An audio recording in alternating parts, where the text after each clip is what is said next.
I'd like to tell you about the strangest secret in the world. Not long ago, Albert Schweitzer, the great doctor and Nobel Prize winner, was being interviewed in London, and a reporter asked him, "Doctor, what's wrong with men today?" The great doctor was silent a moment, and then he said, "Men simply don't think." And it's about this that I want to talk with you. We live today in a golden age. This is an era that man has looked forward, dreamed of, and worked toward for thousands of years. But since it's here, we pretty well take it for granted. We in America are particularly fortunate to live in the richest land that ever existed on the face of the earth, a land of abundant opportunity for everyone. But do you know what happens? Let's take 100 men who start even at the age of 25. Do you have any idea what will happen to those men by the time they're 65? These 100 men who all start even at the age of 25 believe they're going to be successful. If you asked any one of these men if he wanted to be a success, he'd tell you that he did. And you'd notice that he was eager toward life, that there was a certain sparkle to his eye, an erectness to his carriage, and life seemed like a pretty interesting adventure to him. But by the time they're 65, 1 will be rich, 4 will be financially independent, 5 will still be working, 54 will be broke. Now think a moment. Out of the 100, only 5 make the grade. Why do so many fail? What has happened to the sparkle that was there when they were 25? What's become of the dreams, the hopes, the plans? And why is there such a large disparity between what these men intended to do and what they actually accomplished? When we say about 5% achieve success, we have to define success. And here's the definition. Success is the progressive realization of a worthy ideal. If a man is working toward a predetermined goal and knows where he's going, that man is a success. If he's not doing that, he's a failure. Success is the progressive realization of a worthy ideal. Rollo May, the distinguished psychiatrist, wrote a wonderful book called Man's Search for Himself.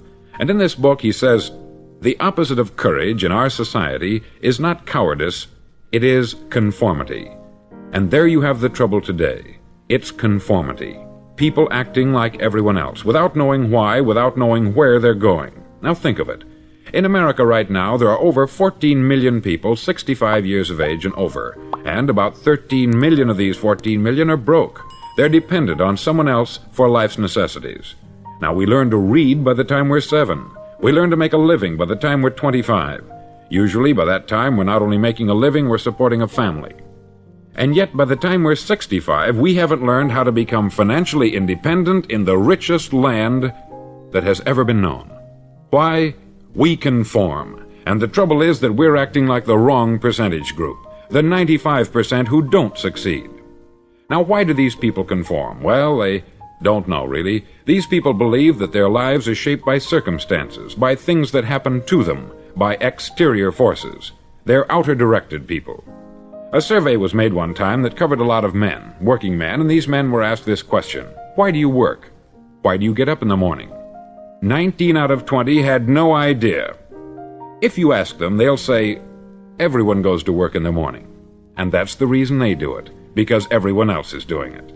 Now let's get back to our definition of success. Who succeeds? The only man who succeeds is the man who is progressively realizing a worthy ideal. He's the man who says, I'm going to become this, and then begins to work toward that goal. I'll tell you who the successful people are. A success is the school teacher who's teaching school because that's what she wanted to do. The success is the woman who's a wife and mother because she wanted to become a wife and mother and is doing a good job of it. The success is the man who runs the corner gas station because that's what he wanted to do. The success is the successful salesman who wants to become a top-notch salesman and grow and build with his organization.